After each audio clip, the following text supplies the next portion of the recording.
赛表。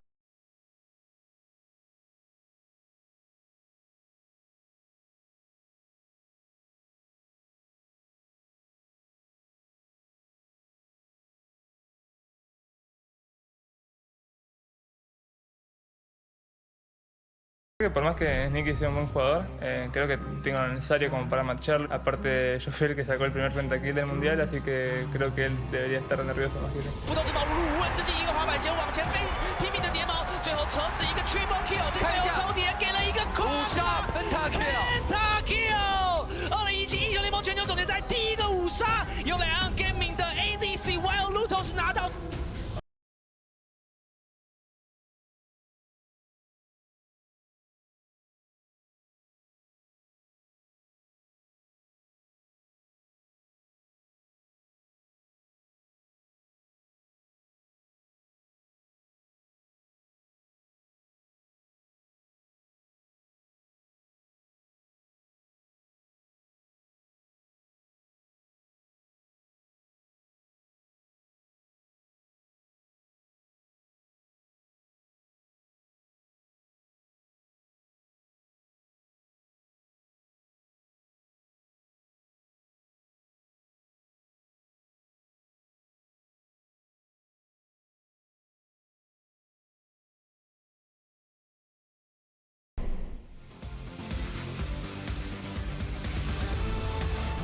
Hello and welcome back to Worlds 2017 live from Wuhan, China. Over the next 2 days, 8 teams will be fighting for the 4 remaining spots in the group stage.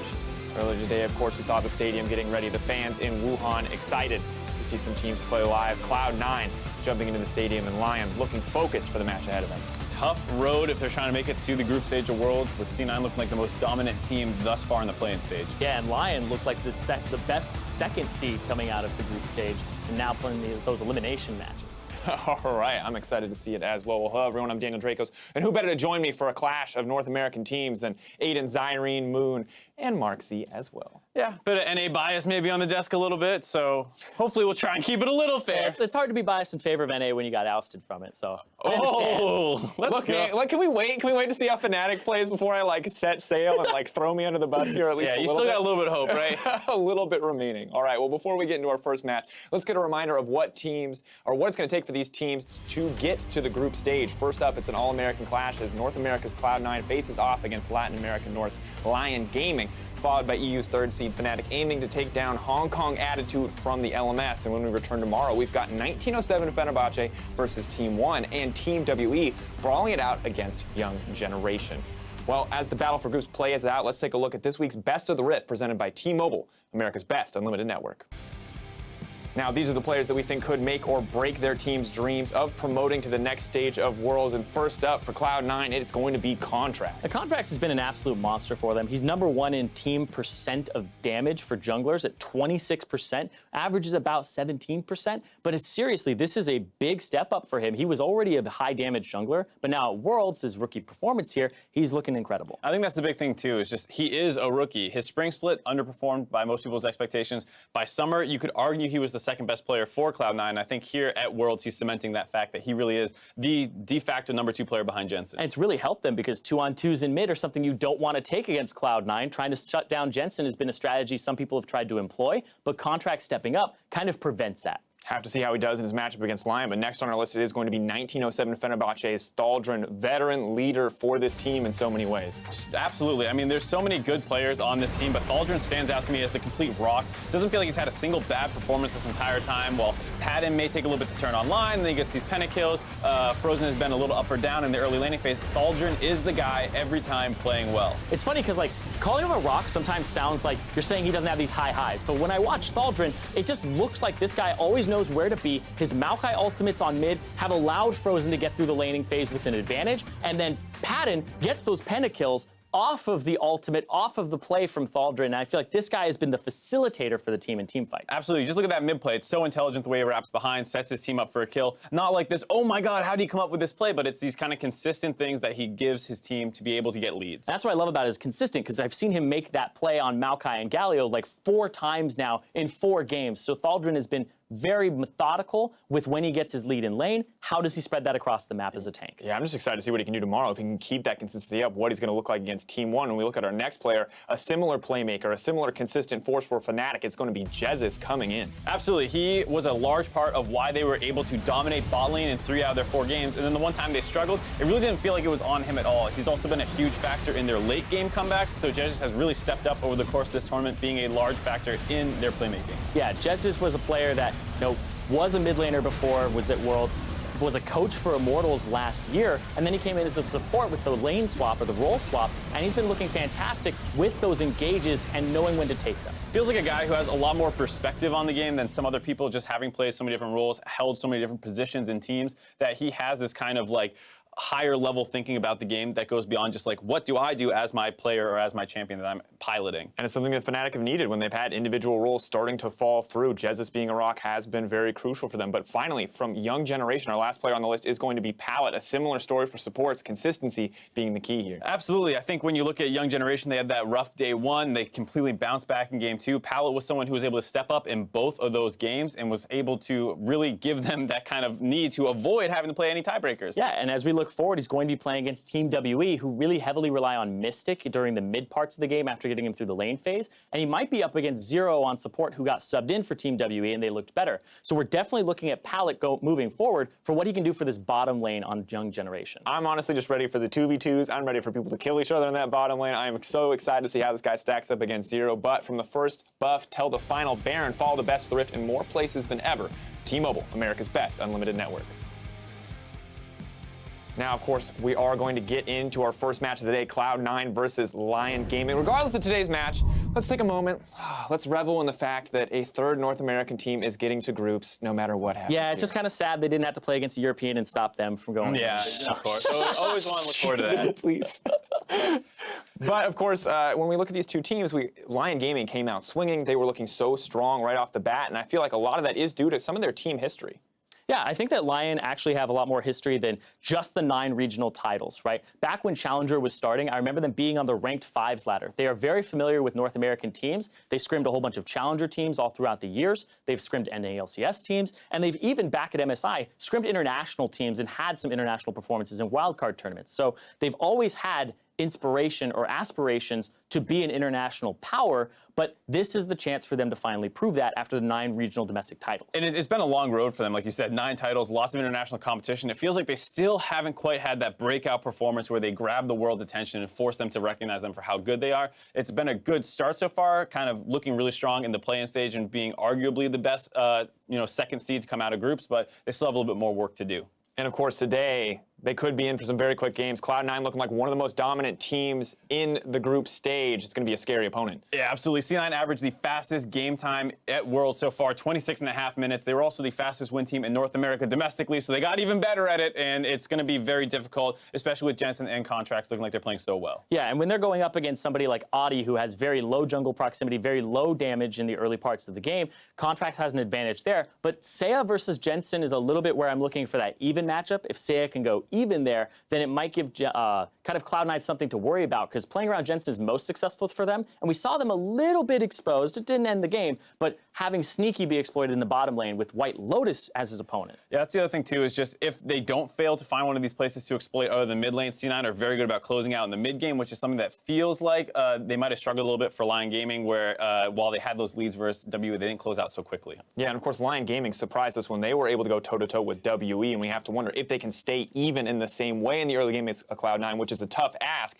Can they go even in the mid game when it comes to team fighting, when it comes to putting WhiteLotus into action? Well, both these teams are number 2 and number 3, with Cloud9 being the number 2 one, in how many kills and assists they get from team fights, not the lane phase or skirmishes, just full-on brawls. So these teams are very bloody when it comes to the mid game, but what we saw from Cloud9 is once they do have 1 or 2 fights, that's how they end the game, and that's why they have such a fast average game time. But Lyon have shown they can match WE. Can they match Cloud9 here in that team fighting? And that's the big thing I'm looking for here. I think it's also important to have like a good game plan moving into the actual series, because we've seen don't try and fight Jensen in the mid lane with Contractz. That's what they do best, and you're opting into that play style. It goes horribly wrong. Don't try and meet a freight train head on, go around it, something like that. And they have options, like you said, with WhiteLotus looking really good, as well as the fact that Jirall does play a fair amount of carries. And so if you find find that the WhiteLotus game plan is going, you can try and pivot to taking Jaces and things like that and snowballing against Impact, who has been a little susceptible to that kind of stuff. Yeah, I'm excited to see exactly how the top lane matchup will unfold, because that's something that Team 1 tried, didn't necessarily work out for them, but I'm really hoping that Jirall can show us just a little bit more.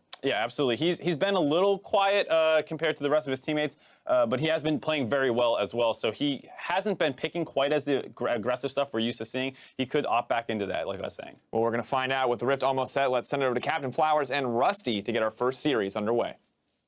Thank you, Dracos. I'm Clayton Captain Flowers Reigns, joined by the best thing out of Australia since AC/DC, Zach Rusty Pie. Are you ready for this? I am so ready for this, and that's an honor to even hear that coming out of your mouth at all. AC/DC are fantastic, but I am expecting a fantastic set of League of Legends as well. It should be an entertaining evening, and we're going to kick things off by looking at which players are fighting to get into groups. On the blue side, it's Cloud9 with Impact in the top lane, Contractz in the jungle, Jensen mid, Sneaky bottom, Smoothie supporting, and Coach Reaper. And of course, facing them on the opposite side of the rift, it is in fact Lyon Gaming. When you look at them, top lane Jirall, jungle Oddie, mid lane Seiya, AD WhiteLotus, support Genthix, and their coach Yet. And even though WhiteLotus comes into the elimination stage with some hype, Sneaky remains unfazed when it comes to today's match.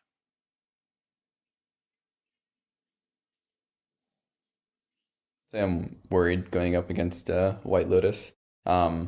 Like I said, I kind of play against him a lot in solo queue. He's on my team sometimes, so I kind of know what to expect. And yeah, I mean, I guess it's pretty impressive. They got the first penna. It was against Gambit though. They kind of seemed to have faltered a bit. So I hope Lyon's ready for a safe fight home as they get eliminated from Worlds.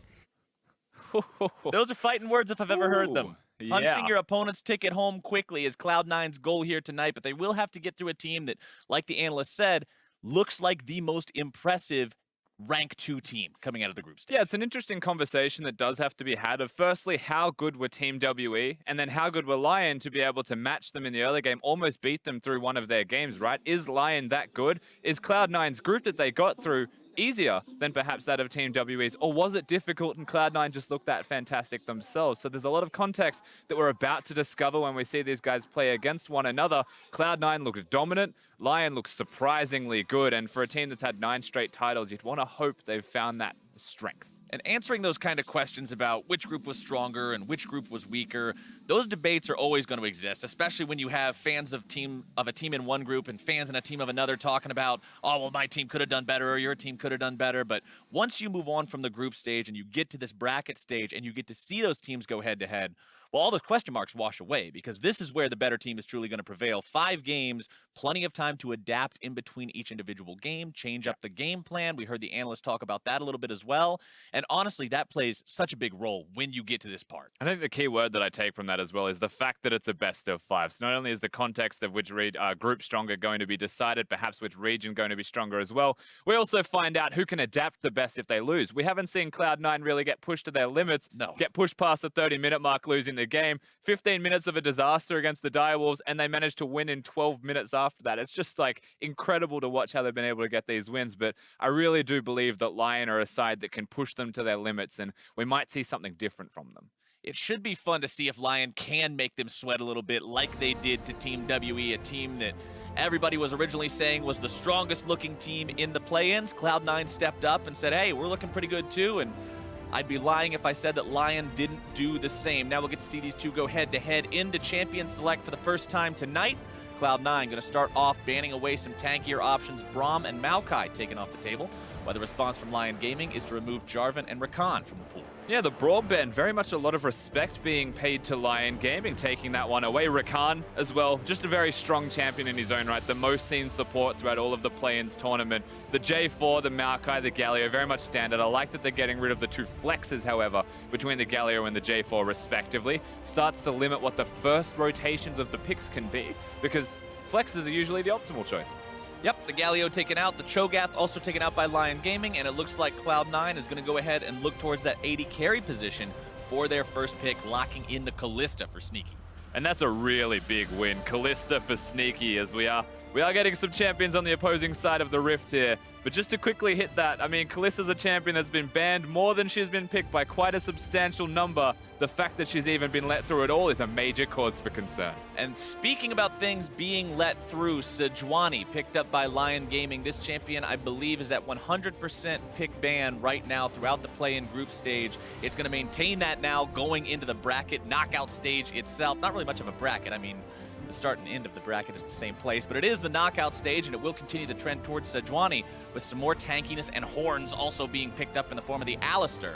Going back to Cloud9, thinking about that Thresh now to pair with Kalista. Yeah, not just thinking about it from the looks of it. They will be locking that one down, so a super strong 2v2 bottom lane. Lots of pick can come out of that composition. It's into an Alistar, which usually is okay for a Thresh to get through, once again having the range edge, the range advantage there. And then you've got a lot of bullying 2v2 threat here. For Lyon, you're expecting a Tristana as the AD carry in response, but there's no AD carry bans this time, so whatever they'd like is theirs. And Cloud9 would like to add the Gragas to their lineup, so they'll be able to have some more front line, some initiation, some displacement ability, some disruption. It'll be fun to see exactly how that one plays out. Lyon has one more pick to go before they can end up going to the second part of the bans now. Hovering over the Singed. I don't know about if we're going to see that fully locked in. Nah, going towards that Tristana that you were talking about. That is the traditional pick into the Kalista. Yeah, and it's also what you usually pick with the Alistar. And when you look at this combo of 3 champions that Lyon Gaming have picked for themselves, there's 2 tanks and there's a reset-based hyper carry in the Tristana. So early Pretty game. meta. Already expecting Oddie to perhaps be near that side of the rift. I know the analyst just said that might be the place you want to focus. I agree with them. Try and pick apart Sneaky and Smoothie the best you can. This is the 3-man unit that can already do that. Let's see how the teams go into this second part of the bans. Each team with 2 left to go. Lion's going to spin their first on Rise, targeting Jensen's pool here a little bit. They know that Cloud9 still has to pick both solo laners. Honestly, Lyon Gaming has the same thing in front of them, so expect to see pure solo lane bans coming out from both sides. Yeah, you'd have to imagine so. The Jace as well being taken away from Seiya. Most importantly, Seiya has been such a fantastic individual performer on the side of Lyon. He's one of the 2 carry points of the team, and I do appreciate that that is the place that they're going to focus. Jirall just plays team fighters primarily, but champions like Cho'Gath have been banned by Lyon, so it's even easier for the top lane pick ban. If you're Impact, all the time in the world, the concern is only going to be that red side counter pick that still rests with Lyon. There we go, Lyon Gaming still targeting Jensen even further, wants to remove the Corki from the pool. We all know how much Corki can do in the hands of a capable player. You maintain the distance, you poke your opponents out, but Lyon won't worry about it this time. We're still looking at something like Syndra as one of the higher priority mid lane champions that isn't picked or banned just yet. Now Lyon does get the first pick here on the second pick phase with their 4th pick, and they should be locking up a mid laner unless they really want to counter Jensen, because they're not going to focus that lane. Jax is the final ban of that second part of the ban phase, by the way. Cloud9 locking that one in to target Jirall there. We heard the analyst talk a bit before the game about how Jirall, although he does like to play those team fighters you talked about, we have seen him on carries before, so maybe that would be an option, but Cloud9 wants to eliminate that. There's the Syndra you were talking about. Right, so instead of letting Jensen have the Syndra, which is obviously just a risk in and of itself, they decide to pick it because they could have tried to counter that Syndra. Again, champions like Echo, we saw Frozen playing that one the other day, can be used into the Syndra matchup. However, you have to remember, you pick Syndra, you leave open Jensen's Orianna. Maybe not his best champion, but he still has some very good moments with it. This is one of Jensen's staple champions. This is one of his comfort champions, one of the ones you see him go back to time and again throughout the regular season for NALCS. You'll see Cloud9 maybe go down 1 in a best-of-3 series. Next game, they're getting Jensen that Orianna very quickly. Yep. They like to put this champion in when they really need to find the win and find that consistency. Glad to see him on that one if you're a Cloud9 fan, I'm sure, as Gnar will be the final pick for the representative from the North American LCS. Impact will be taking that one topside. And in part, giving themselves an Orianna combo to a degree, of course. Gnar can slam them against the wall. You've got the Shockwave to follow that one up. Now, the Gnar being locked in, not knowing who his opponent is going to be is always a risk. Champions like Aurelia just exist on Summoner's Rift, of course. That's not going to be the case here. But at the same time, Jirall's a team fighter primarily. They've banned so many of the tanky team fighting champions through that top lane. And now he goes towards something like the Camille into the Gnar. There is a fair amount of skill involved with this matchup. And Jirall is taking on Impact. I like to see those skill-based matchups, Rusty. Those are always the most fun ones as a viewer, at least in my opinion, because you get to see which player truly has the mastery of the matchup, truly has the mastery of the way to properly play the lane. So you've got these two different split pushers, but also capable team fighters in the top lane. We've got two different tanks here in the jungle with plenty of initiation capability. Do you think we are going to go ahead with that plan that the analysts were talking about, where if Lyon wants to find the win here, they find it through the bottom lane? I mean, they certainly can go ahead with that team composition or that style of play when you look at the completed draft out of them. Just because, firstly, Sejuani, Alistar, Tristana, very good three-man, so the early laning phase can always rotate around that bottom lane. The amount of Syndras that we have, frankly, just seen roam around Summoner's Rift through mid lane has been unheard of. It's just a ridiculous amount of them. And Camille, not the best teleporter or team fighter, but the ultimate utility is always going to be there. There's no way that a Kalista can hop on out of that domain when she presses her ultimate. And so Jirall can still kill Sneaky. It feels like, yes, absolutely, they could go towards that. But what I like is they could go anywhere. Now, the one thing I will go ahead and comment on is that Cloud9 has a few different tools to remove Camille from her own ultimate, which is how you can manage to get that canceled, keep somebody safe. Shockwave from Orianna, the Flay from Thresh, the Mega Gnar from Gnar, all of these things can actually remove that, and especially the Cask from the Gragas. And that's the one big one that will knock Camille out of it. When you look at the rest of those, very difficult to execute. You need there to be on the rim of it. Cases. Yeah, in the first place. But Gragas can have a lot of counterplay here against the Camille, except you've still got the Sejuani Gragas matchup. A lot of similarities between the two. You control mages in the mid lane, and then a Kalista and a Tristana in the AD carry role. I mean, there are a lot of similarities between these comps. And it looks like we're going to see a pause. Starting off, we're just getting them out of the way early. Yep. That's all. We're just shaking working the out. jitters off. Yep. Taylor working out the Swift problems right now. Everything is going to be Gucci afterwards, and then we're going to have ourselves an exciting best of 5. Certainly hope so. The fans are excited. That is a lot of thunder sticks, a lot of signs there in the audience. Everybody is pumped to get this elimination stage underway. Remember, there is no loser's bracket. There is no second round. There is no double elimination. This is it. These teams have managed to fight here. They didn't get eliminated in the group stage, but now it just comes down to a single best of 5, 8 teams left, 4 of which will get to go on and play in the main event. The other 4 will get to watch comfortably from home. And you know, we gave this context the last time that we casted together a couple of days ago, is that teams can come to this tournament, they can play for 2 days, and then they are completely removed from the tournament and they have to go home. Well, the difference between them and what is now Cloud9 and Lyon is 1 extra day. They've still only been here for 3 days of playing games in total, and that's a very short time to be here to then go home. I know a lot of NA fans would still want to see Cloud9 making the entire tournament's group stage, but so will all of the Latin American fans for Lyon. It's such a short amount of time to be here to then just have to go home. Oh, absolutely. And even when you see some of the trash talk or friendly banter on Twitter back and forth between the teams, Jensen's latest gem of, why am I playing against a player named WhiteLotus? You got to see both people in that thread kind of commenting. You had the Cloud9 fans cheering Jensen on, saying, yeah, smack talk these guys. And then you had the Latin American fans calling Jensen all sorts of choice words for his aggression towards their team, because they really want to see Lyon move forward and find the win here. And speaking of the WhiteLotus, of course, Jensen had the small keyboard issue, but it is resolved now. As you can tell, we're back onto Summoner's Rift. Fans back into being excited about this game happening.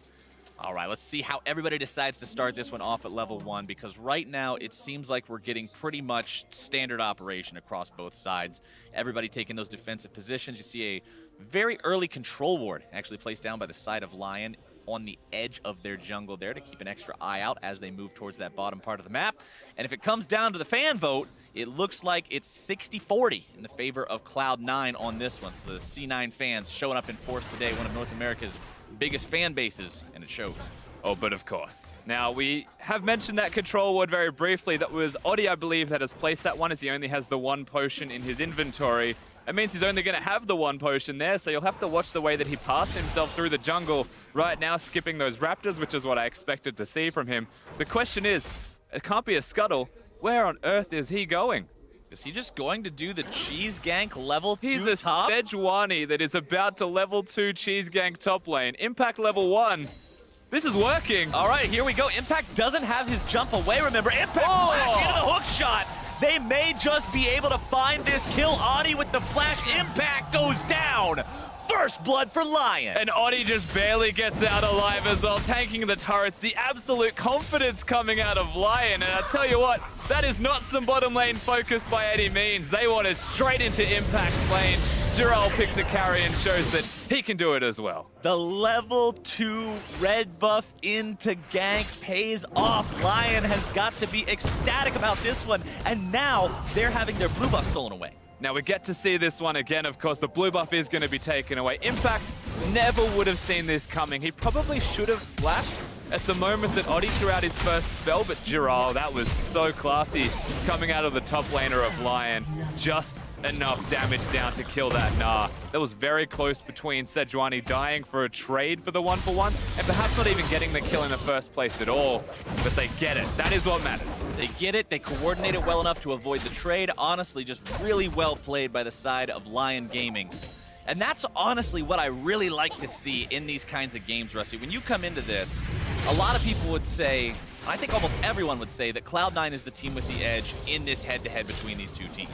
So if you're the team that has their work cut out for them, if you're the team making that uphill battle, you've got to be creative. You've got to find different ways to find these leads and put yourself in a spot where you're no longer at a disadvantage. You're the ones that now have to be feared. You're the ones that people are saying, okay, well, maybe they're going to walk away with this. And it's that kind of creative decision-making, that unexpected play that I think can really put them in. And it wasn't even just creative. It was stylish, but it was confident. They had the confidence to make a play like that in a best-of-5 elimination round to knock yourself out of Worlds. The ward has spotted them, but Smoothie may still get Genthix here. Here we go, Genthix going to be the one who's initially targeted on this one. More CC coming out as the damage also follows up, but now Sneaky going to be jumped up by Oddie, who shows up for the 3v3. Contractz still staying on the front line. Smoothie going to be looking for more now as well. Ignite down onto Genthix. There comes your body slam. Tying the game up 1-1. Overstaying their welcome here on the side of Lyon. As Oddie dashes in, they think they have the capabilities to hang around, maybe get that pick onto Sneaky, but they stayed far too long. Smoothie had the ignite. He saved it that entire time. So really good reservations coming out of Cloud9's support to get the kills. And now Lyon are made pay for it. Lyon, they've got one kill on their jungler, but Cloud9 getting the kill onto their own jungler keeps things, honestly, just par for the course, back and forth between these two teams, making sure that they can have those playmakers ready to go, continue making those plays across the lane. And I always enjoyed the discussion of, do you want the money on your jungler or not? But we're going to take one more look at how that money got there. And the good thing is that they focused Genthix. Now, he flashes at the correct time to dodge the hook. The heal was already used by WhiteLotus to keep him in because they wanted to fight. But they should not have wanted to fight in this situation. Once again, Contractz still full health, able to stand in front. Smoothie still standing in front. Sneaky had his summoner spells. There wasn't really a chance of getting that kill. They just overreached. You can see there a comparison on your screen between Contractz and Oddie in the play-ins so far. Contractz with a higher jungle proximity means he's spending more time around his laners. He's got a higher kill and assist at 15, and he's first out of everybody in damage percentage of his team. This guy is putting up increasingly impressive numbers as we go on, and that's why you got to respect him. If you're Lyon, even though you might be able to make the counterplay there, it doesn't mean you're going to win. Now that's almost double the damage percentage of any other jungler in this entire tournament. He has been doing so much work, Contractz. This time around, he's on the Gragas. He's going to be building tanky. That damage may go down, but so far he's even got that first kill. He's got his share in everything. Very impressive start to the tournament from him as well. Slight gold lead here for Cloud9 after the dust has settled on those first couple of kills. Top lane, jungle, the farm's pretty much even. Bottom lane, where a lot of that gold lead is coming from, as you can see Sneaky building himself up about a 15 CS lead over WhiteLotus' Tristana. Now they can still go for this at any moment, especially when the leap is gone. Sejuani's hanging around. Jirall's level 6, which is why they can. Impact can't flash to safety. The reason that they wanted to do that around the Mega Gnar timing as well is because a lot of Gnars, to harass their lane opponents, may just use the ultimate. Gives them control of the lane when they come back to mini form, and then they can use and abuse that range advantage and that movement speed advantage. They don't get the gank off this time, but I like the idea coming out of Lyon. Impact's just too hard to gank, it seems. You can also see a lot of wards placed down by Lyon Gaming in this top part of the river, really keeping an eye on if Impact is calling Contractz up there for any kind of help, whether he's coming over the wall, walking up the river itself. They got the Scuttle Crab for him. They really want to keep tabs on Contractz moving around this northern area. They definitely do, but none of the vision is too deep. They've just got one over the wall where the explosive plant is, and that's probably the deepest vision that they will have for finding Contractz. A lot of what they're doing right now, it feels like, is just controlling neutral areas so that they can unlock Oddie to at least move. He's got freedom. He knows if they're invading him as the Sejuani, and then they can react and counterplay for exactly that. But C9, I mean, they haven't had any crazy aggressive moves. They stole a blue buff, but past that point, nothing yet. You will start to see that vision grow from C9 now, however. Level 6 online for Contractz. The explosive cask, a massive addition to his ganking tool arsenal. So going to be looking to see him utilize that, especially while Oddie is still only level 5. It gives Contractz a huge advantage if these two find each other in the same skirmish yet again. You can see Contractz really wanting to move up into enemy territory here. Gets a swig out of the cask, standing right on top of a ward, has Jensen behind him. They all know. Starting up the enemy blue. They want to steal this away for the second time. Oddie's going to be potentially in some trouble here if he tries to go in too quickly ahead of the rest of the team, but Seiya says, nope, I'm taking this away. Get back in. We're gonna make it impatient, we're gonna throw it off to the side, and you can't have it.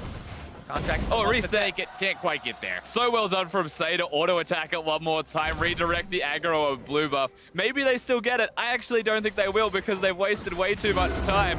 WhiteLotus and Genthix wanted nothing to do with that. But here comes Sejuani, it's a counter gang. Smoothie landing the hook, but now he's got to be pulled to safety by Sneaky, and that is the power of Kalista Thresh. All of this time, Gragas has been hovering around the area. It's just so hard to kill a Kalista or a Thresh again. Not just the Kalista ultimate, it's the Lantern. But what that does mean is they can catch Thresh now simply because there is no Kalista ultimate. Much longer cooldown than that of a Lantern if Kalista is caught out of position. This means Smoothie's going to have to play a little bit safer down here. Cloud9 going to have to think a bit more if they want to go aggressive. Contractz again, going to be looking to steal this blue buff away, but Seiya. Here we go again. Once more with the tether, not allowing these sort of shenanigans to go down as Oddie jumps in and Smite secures.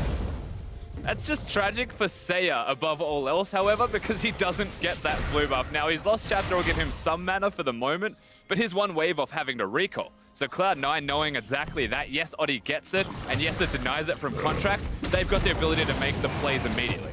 And this is a very valuable play to make onto the Infernal Drake, typically the highest value Drake if you look at what teams want to prioritize.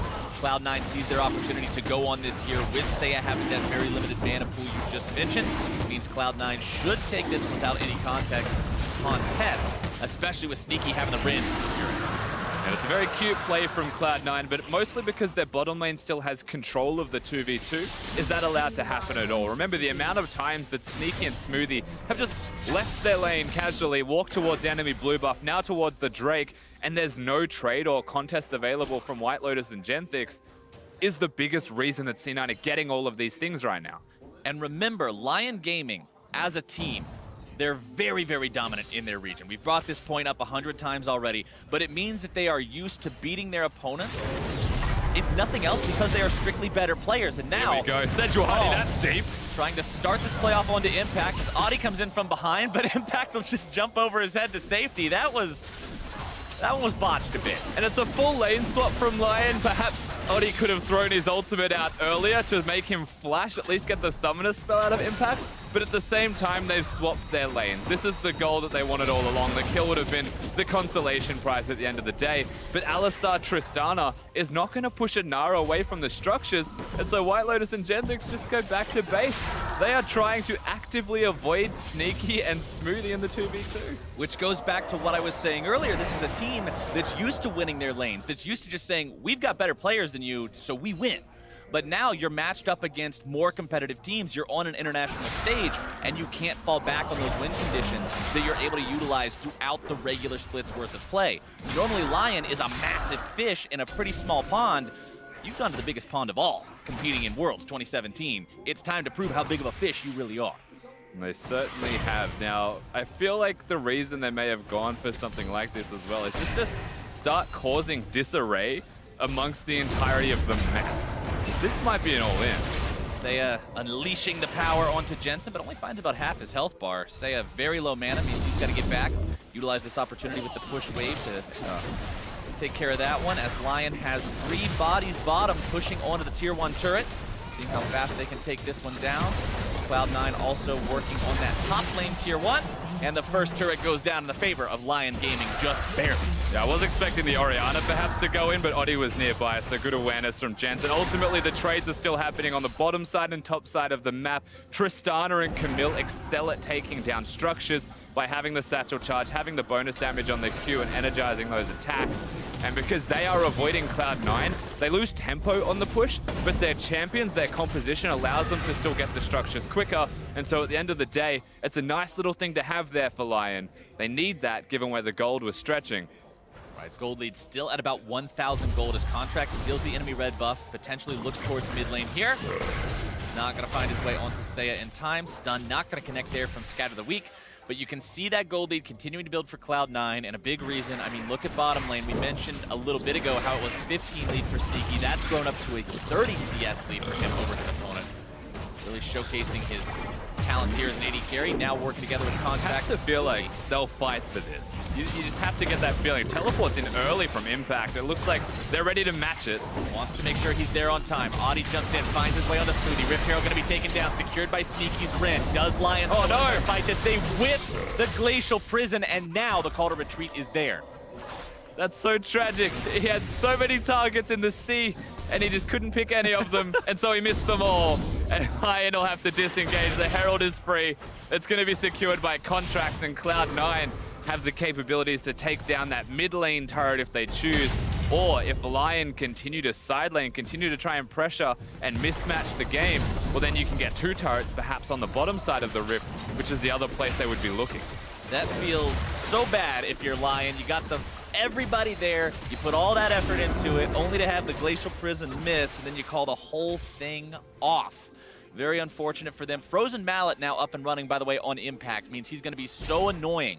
If he actually lands a single auto attack onto anyone, he can stick to them forever. Blade of the Ruined King done for Sneaky. Jensen getting that Morello Nomicon. Same can be said for Seiya. So we're starting to see these first item power spikes hit for a lot of champions across the map right now, Rusty. The Frozen Mallet has so much use as well against the team composition out of Lyon. And speaking of, Jirall may be in trouble in a minute if he overextends. And so when you look at it, Camille goes forwards, really struggles at going backwards when she's forwards. Alistar can only really go one direction himself also.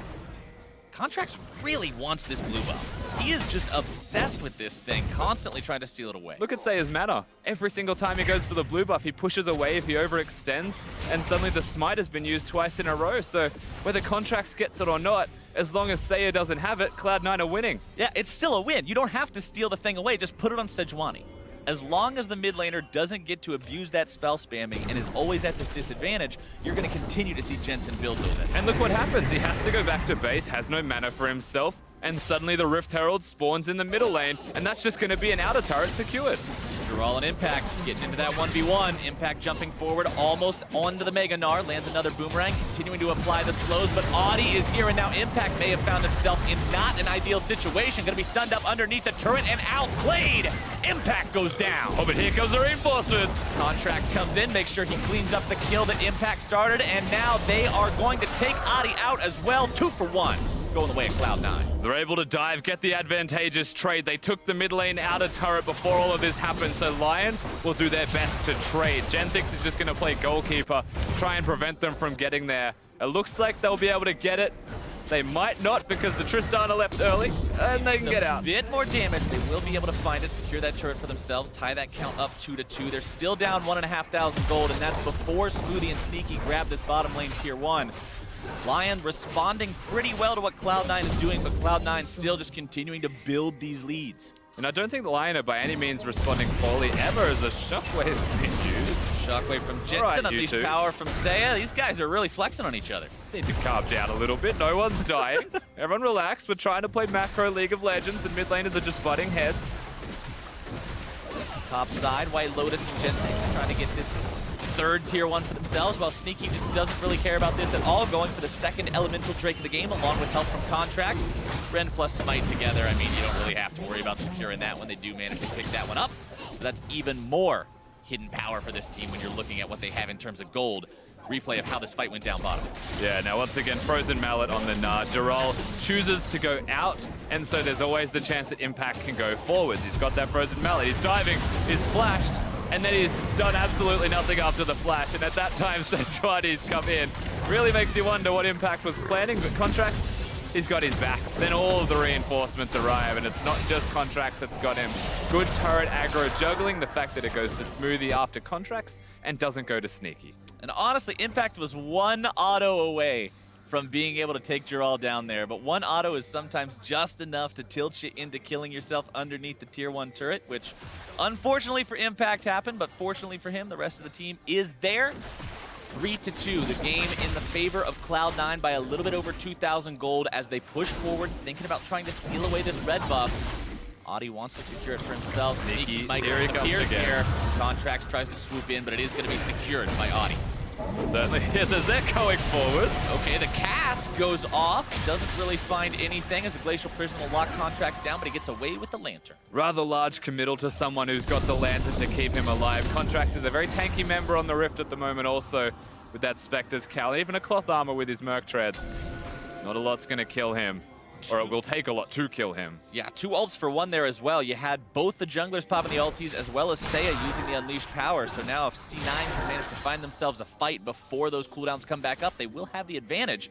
Sneaky and Smoothie pushing up the top side here as Cloud9 continues to take the fact that they've got all these outer turrets down, move into the enemy jungle, put down the vision, and set up to continue building these mid-game leads that the analyst desk was talking about. And that's why they're able to close these games so darn quickly. Yeah, this mid lane, mid-game even, is working super well for them as they look towards the middle lane, threatening them, pushing them away, beating them around the rift as Jirall wants a fight. Jirall saying, all right, we're just going to stand here and man-fight this little Yordle, trying to take him down if he can, but Impact is quickly going to be going into Mega Gnar form, stun to stun. Not that fun unless you're the Impact, in which case it is fantastic.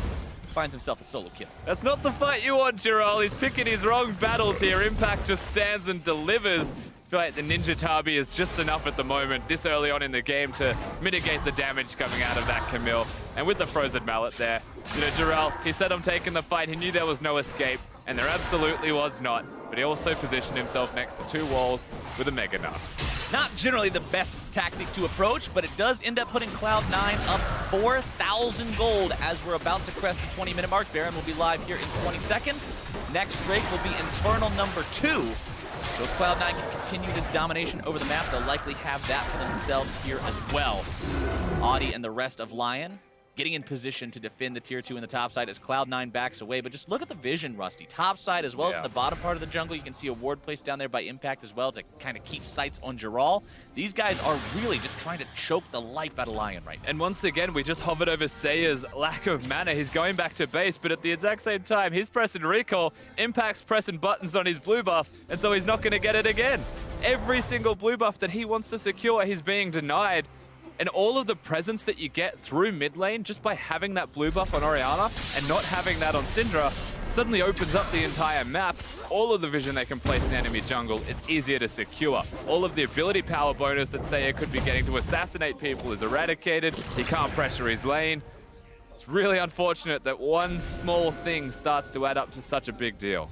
And honestly, what really impressed me with Lyon when we got to see them in the play-in group stage, especially in their games against WE, the ones that they lost, even in their losing matchups, they kept their carries in a spot where they were able to stay safe. Their positioning was really good. They had these amazing KDAs. I mean, we remember the first game against WE, they didn't die until the very end.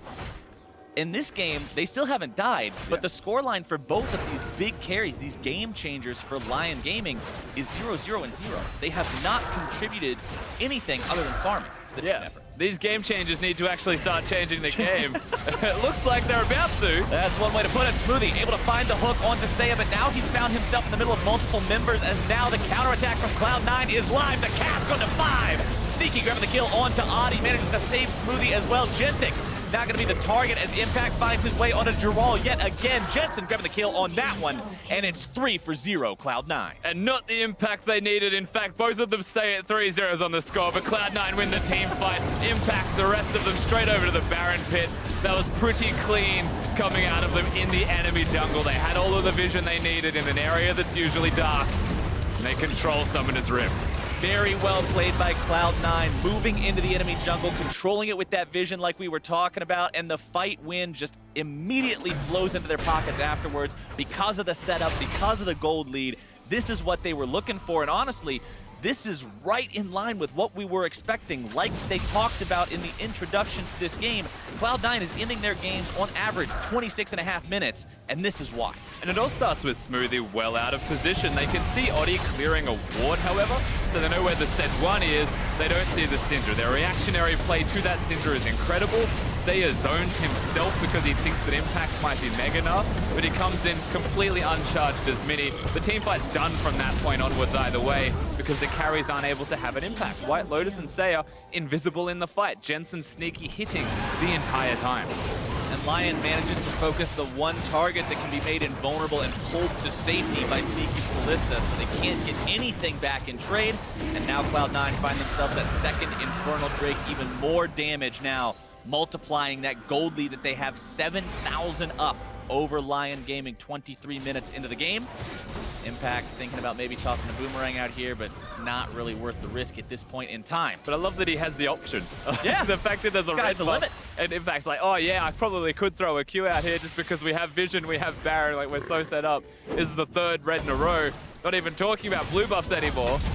All right, he does find himself jumped on by the Sejuani now, but that's a very aggressive jump out by WhiteLotus. Impact gonna be flashing himself away, and here they go, trying to find the pick onto the Cloud9 top laner. The Lantern is down, will pull him to safety, and just barely keep him alive. He's gonna survive. Unfortunately for Cloud9, he is the lack of teleport top laner at the moment.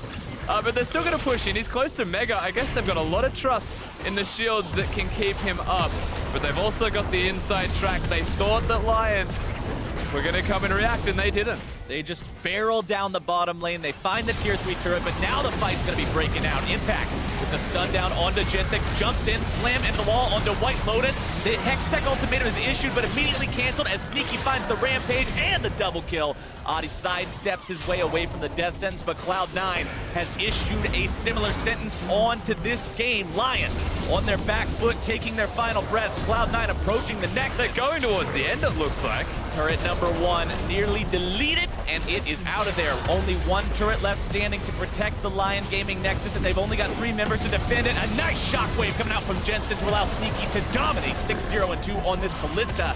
Oddie and WhiteLotus remain, but that is it, and Cloud9 in quick fashion find their victory in game 1.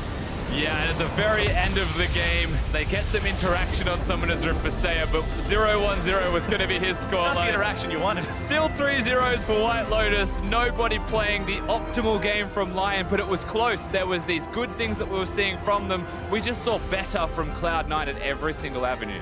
Cloud9 looks like the same team with the same momentum that we saw in the group stage. And towards those questions we were talking about that you proposed, where you said people are wondering, how tough was WE? How tough was Cloud9's group? Were they able to win so quickly because they were up against weaker opponents, or were their opponents strong and they just look that good? And going up against Lyon Gaming, who we were saying looks like the best Pool 2 team, Pool 2 seed, whatever you want to call them, Cloud9 finished them off just as cleanly in this first game. And a lot of this comes down to Contractz' play, being able to go to the enemy blue buff, timing enemy jungle camps, the vision that Cloud9 were playing, but most importantly as well, just winning their lanes, having control of their lanes, then relates to getting into that jungle, winning all of Summoner's Rift at that same time. And that's just compliments of perhaps being able to best their players that they're versing against, who are meant to be top-tier challenger players.